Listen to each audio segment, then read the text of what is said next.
जिससे भी मेरा परिचय है उन सभी का कोई ना कोई वाहन है, किंतु अभी तक मैं ही वाहन की सुख से रहित हूँ। और जब अब मैं आपके पृष्ठ पर आरूढ़ हूँ तो जो आपको थोड़ा बहुत कष्ट हो रहा है वो भी कुछ समय में दूर हो जाएगा। हम मिलकर थोड़ा प्रयास करेंगे तो आप ये कार्य भली भांति सीख जाएंगे। नहीं नहीं बालक गजानन, मैं आपका भार नहीं संभाल सकूंगा।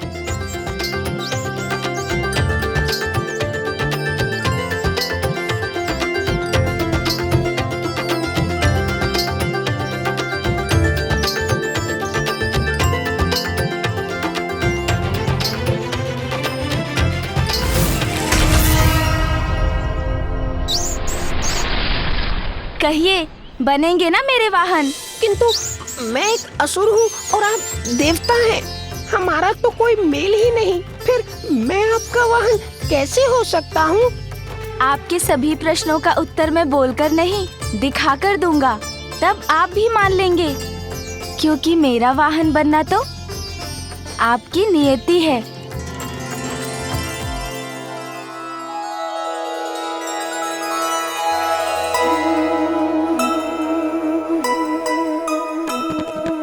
स्मृत मुशिकासुर को सुमुख दिखाए, कैसे गंधर्व से वो इस दशा को पाए।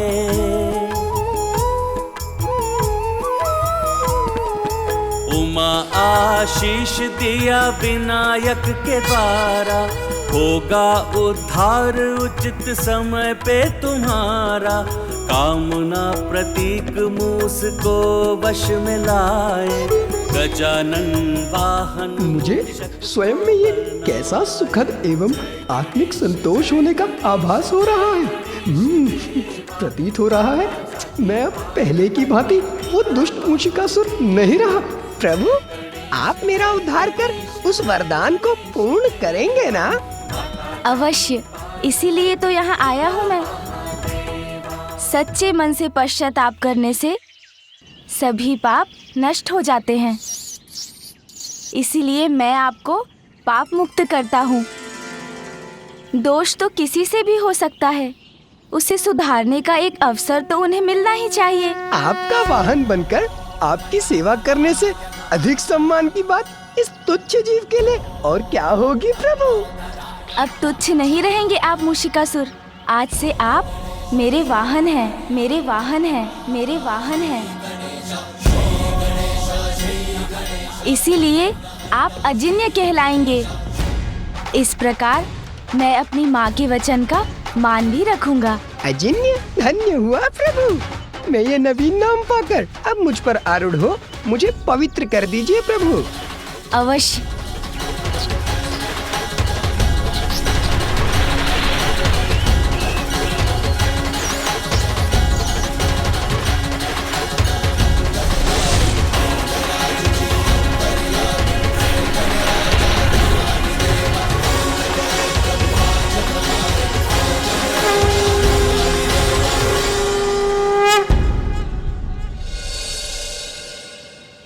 देखिए, मुझे मेरा वाहन मिल गया।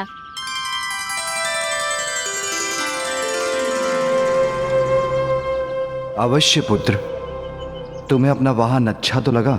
हाँ पिताश्री, मेरा वाहन बहुत अच्छा है।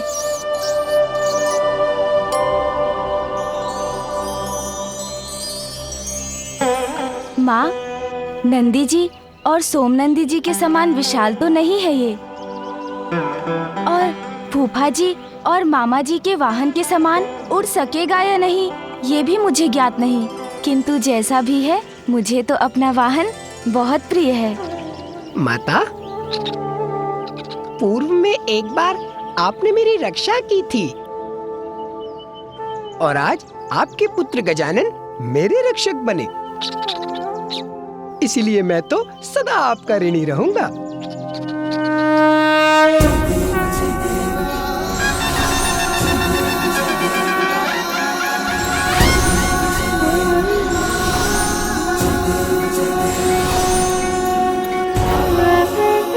प्रणाम। पुत्र, आज तुमने संसार को एक नवीन सीख दी है। मनुष्य की इच्छाएं अपनी पूर्ति के लिए मनुष्य को अपना वाहन बनाकर उसे अपने अनुसार चलाती हैं, उसे भ्रमित करती हैं। मूषिकासुर इसी का उदाहरण है।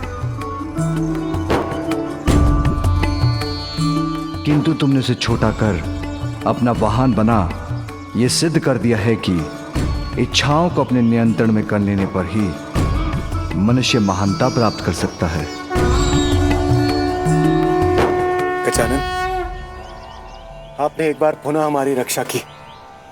आप धन्य, आपको कोटि कोटि प्रणाम।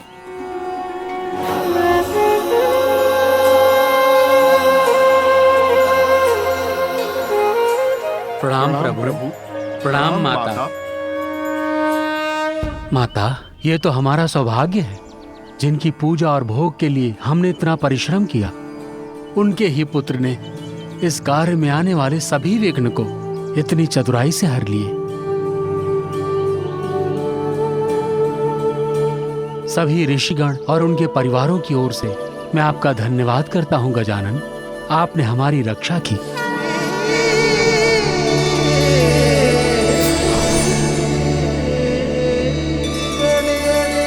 मैंने इन लड्डुओं के लिए आपको इतना दौड़ाया, तो अब मैं आपको लड्डू खिलाऊंगा मूषिकासुर जी।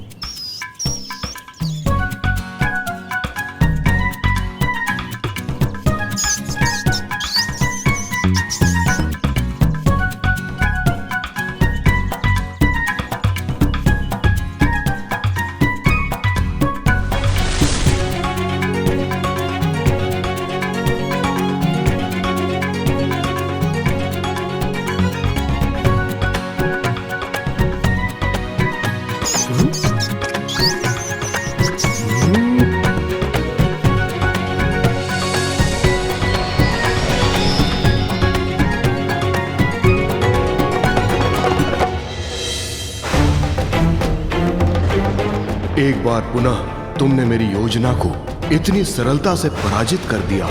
बालक गजानन, वास्तव में तुम्हारी बुद्धि और प्रतिभा अद्वितीय है। अति उत्तम मेरे वाहन मूषक जी। अब शीघ्र मुझे कैलाश ले चलिए।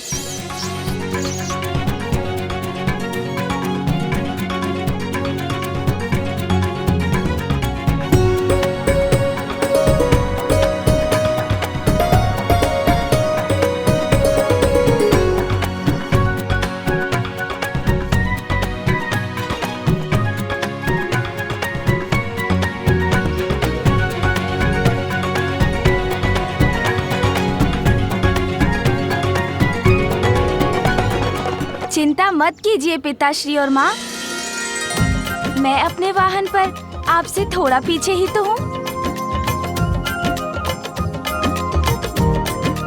स्वामी, अंततः हमारे पुत्र गजानन को उसका वाहन मिल ही गया। उसकी गति थोड़ी कम अवश्य है, किंतु उसे पाकर हमारा पुत्र अत्यंत प्रसन्न है।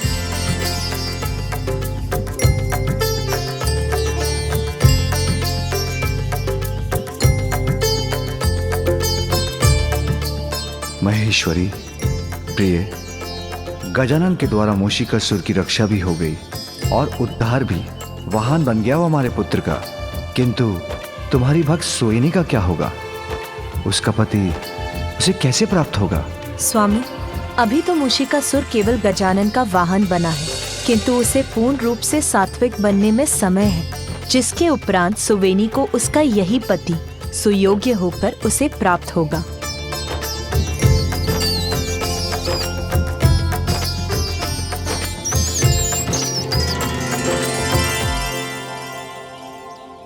देखा मूषक जी, नंदी जी और सोम नंदी जी को।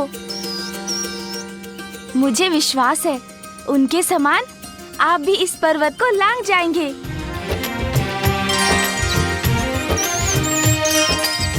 ये पर्वत, इस पर चढ़ना है मुझे।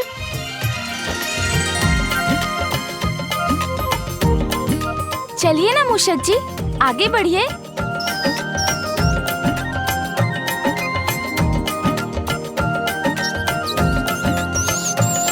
क्या हुआ मूषक जी, आगे बढ़िए।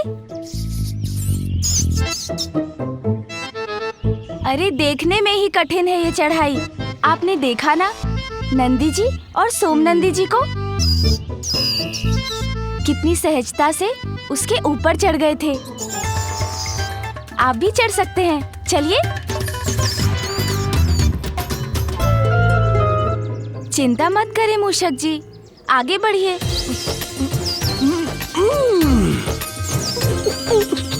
हम तो यहीं अटक गए, अब क्या करें?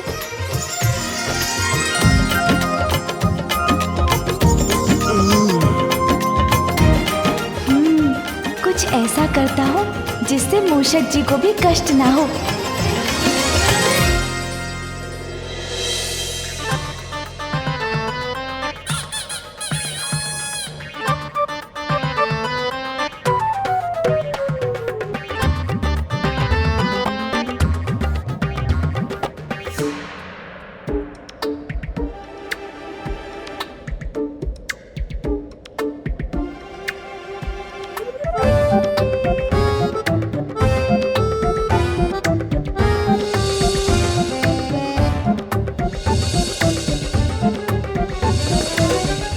बात नहीं मूषक जी, ये चढ़ाई तो वास्तव में कठिन थी।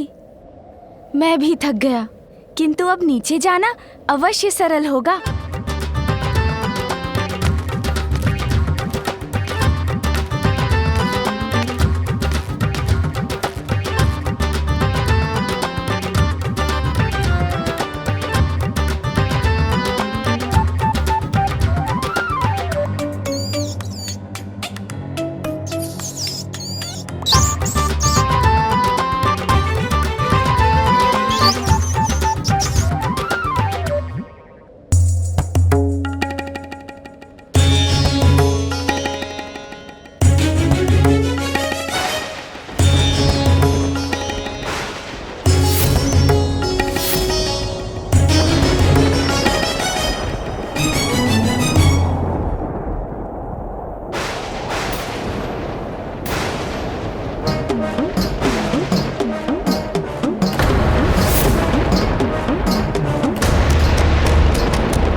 सर्वत्र बहेगा रक्त, सर्वत्र विनाश होगा।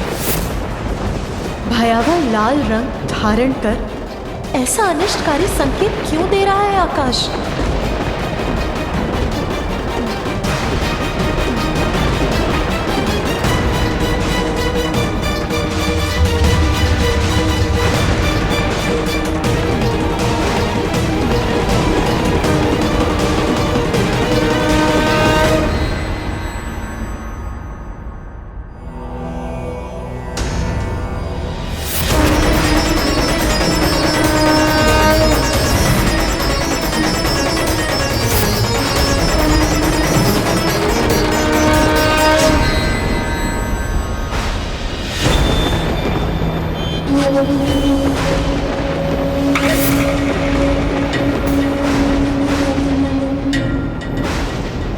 एक नहीं स्वामी, इतने सारे अनिष्टकारी संकेत एक साथ क्यों उत्पन्न हो रहे हैं?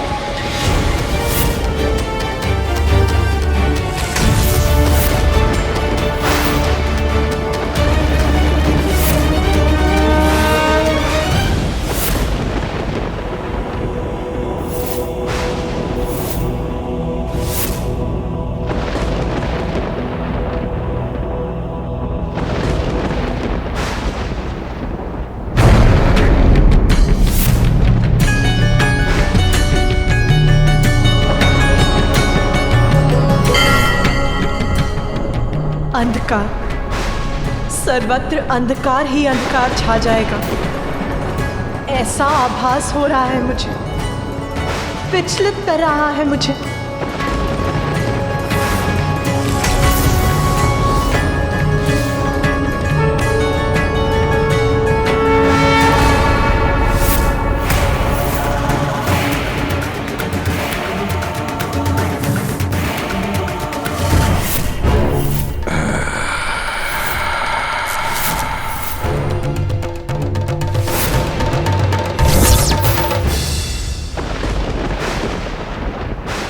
महादेव पुत्र अंधकासुर।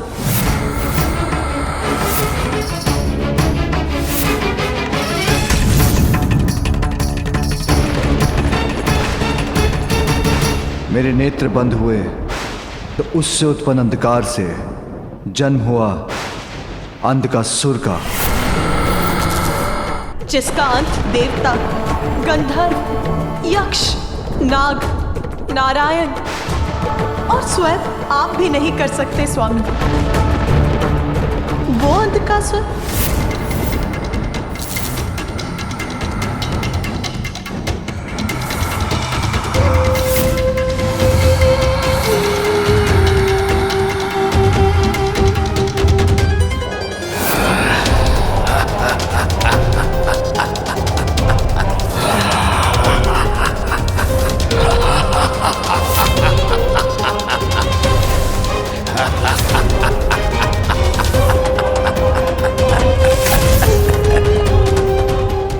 अंधकार के विकार का विस्तार करता है अंधकासुर, और यदि उसे अवसर मिल गया तो वो देवताओं के साथ साथ स्वर्ग को भी नष्ट कर देगा अपने अंधकार से।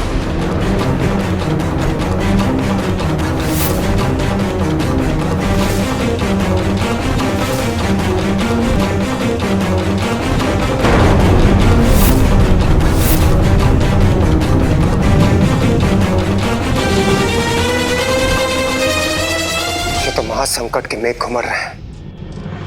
दुष्ट असुर पुनः अपना वर्चस्व स्थापित करने का प्रयास कर रहे हैं। हमें शीघ्र कुछ करना होगा। विलंब उचित नहीं। शीघ्र महादेव के पास पहुंचकर इस समस्या का समाधान ढूंढना चाहिए हमें।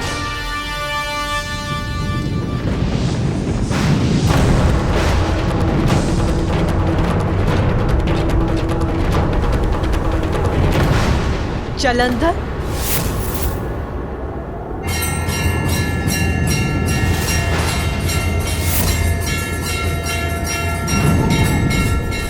महादेव का तीसरा नेत्र खुला और उससे क्रोधाग्नि निकलकर सागर में गिरी।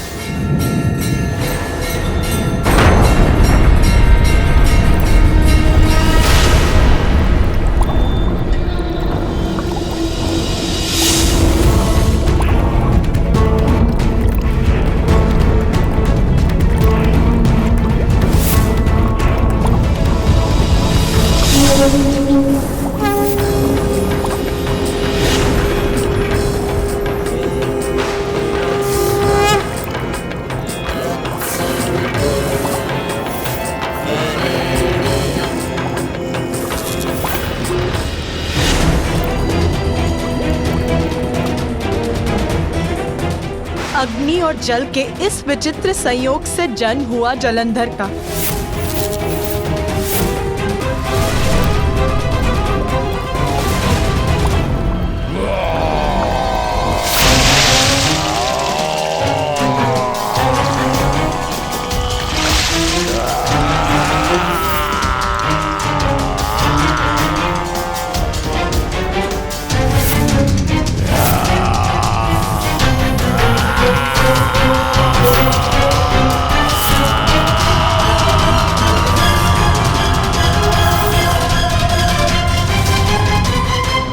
सत्य है, मेरी क्रोधाग्नि से उत्पन्न हुआ था जलंधर।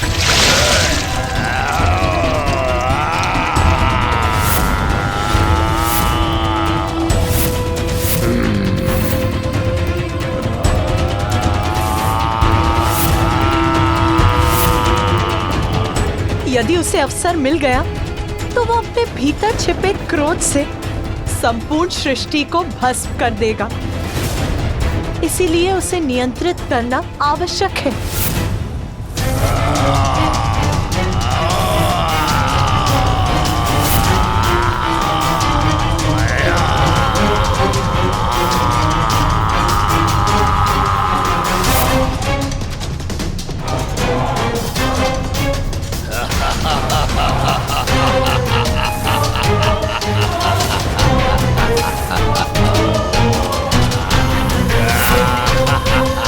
क्योंकि जलंधर वो अंधकारी शक्ति है जो आप ही के समान शक्तिशाली है महादेव।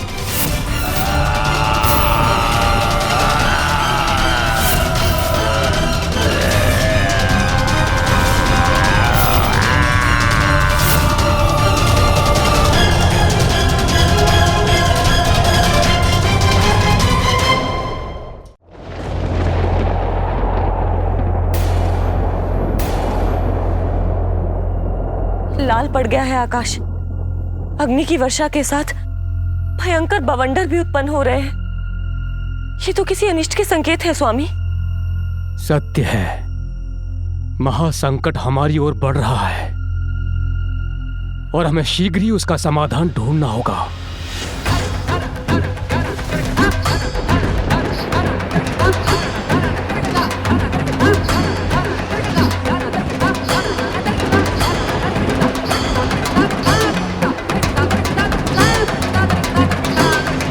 स्वामी, वायु इतनी भयंकर ध्वनि क्यों उत्पन्न कर रही है? शंखचूड़।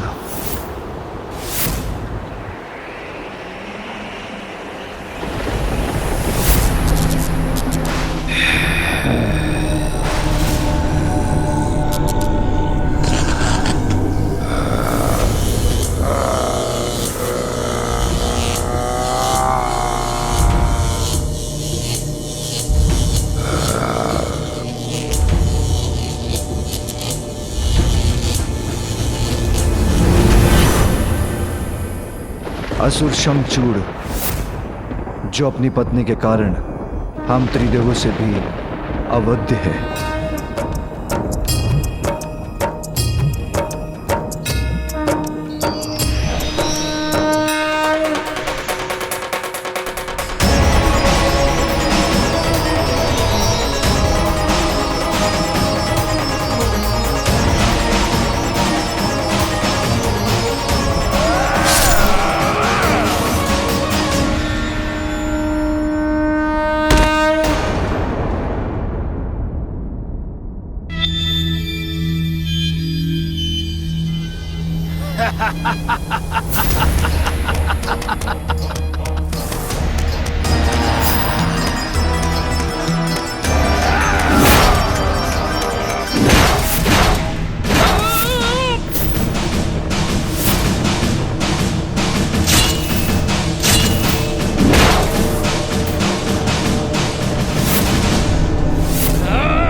माता श्री हरि नारायण भी शंखचूड़ को पराजित नहीं कर सकते, क्योंकि उसकी पत्नी का तप उसका कवच बनकर उसकी सुरक्षा करती है।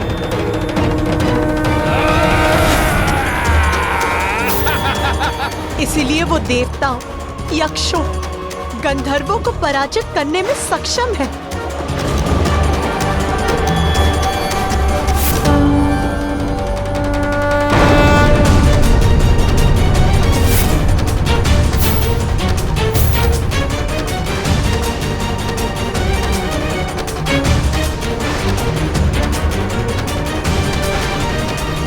त्रिपुरासुर,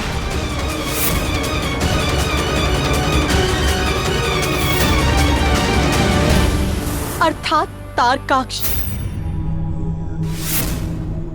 कमलाक्ष,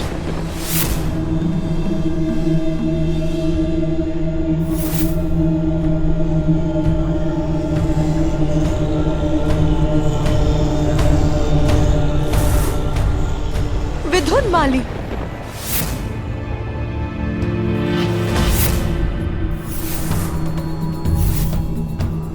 ताड़कासुर के पुत्र है त्रिपुरासुर।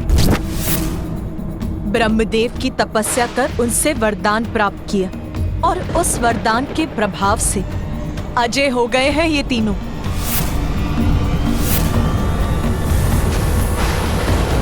स्वयं महादेव और ब्रह्मदेव के वरदानों से रक्षित है ये तीनों। न असुर और न देव, कोई पराजित नहीं कर सकता है इन तीनों को। क्रोध, लोभ, मद, मत्सर और माया के प्रतीक हैं ये तीनों।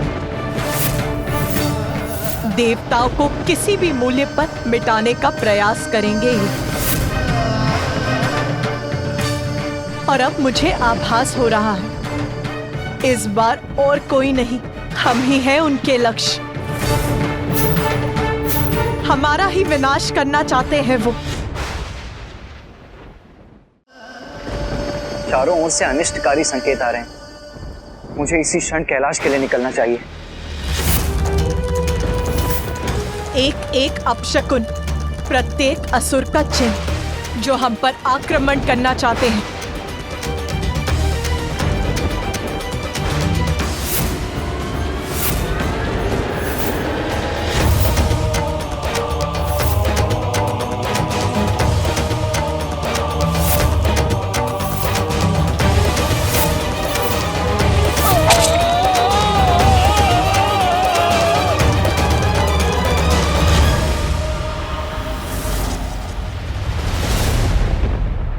शुंभ, निशुंभ, शुंभ, निशुंभ अर्थात दुष्टता के ही दो नाम।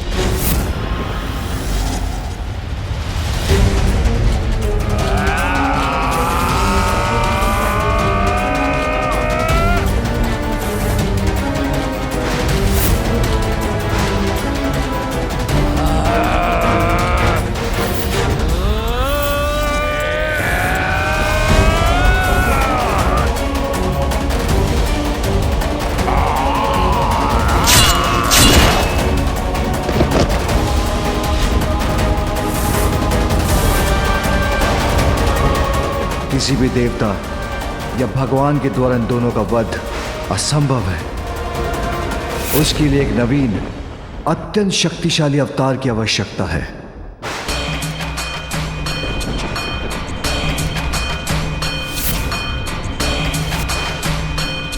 प्रभु, वहां उस असुर को देखिए।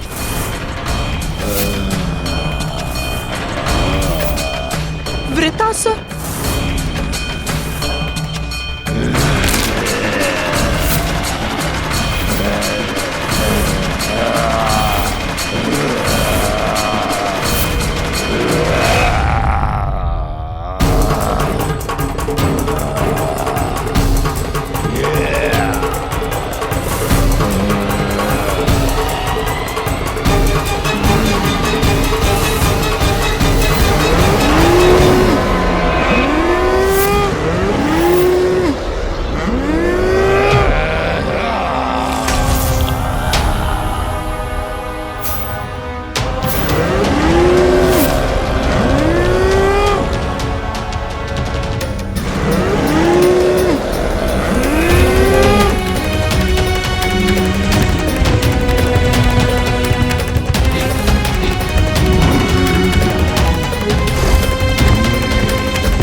जिसका कोई वध नहीं कर सकता, कोई अस्त्र शस्त्र भी जिसको हानि नहीं पहुंचा सकता। ये वो असुर है जो युद्ध करते करते और भी शक्तिशाली होता जाता है।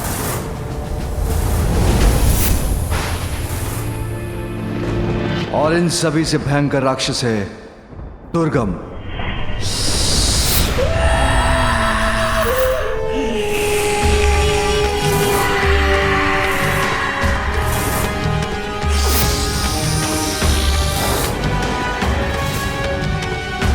ओम अग्नि देवताय नमः स्वाहा। ओम वरुण देवताय नमः स्वाहा। ओम वायु देवताय नमः स्वाहा।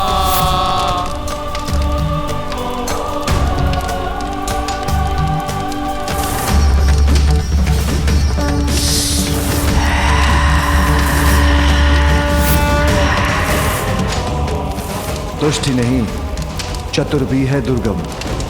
यज्ञ आदि को रोकना उसने अपना ध्येय बना लिया है। विध्वंस, सर्वत्र विध्वंस।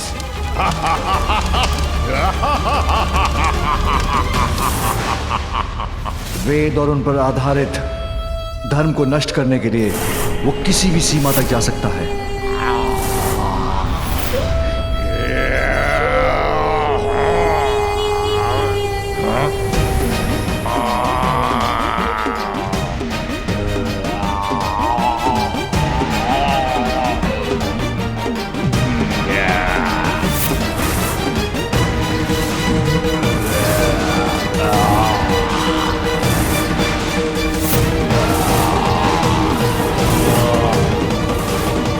इस भावी विनाश को रोकने का एकमात्र उपाय है देव असुर संग्राम।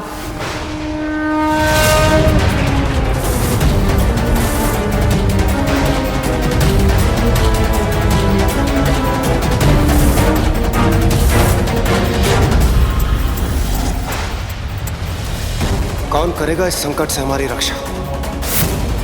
कौन बनेगा असुरों के विरुद्ध हमारी शक्ति? कौन हमारे विघ्न हरेगा? कौन बनेगा हमारा प्रथम देवता?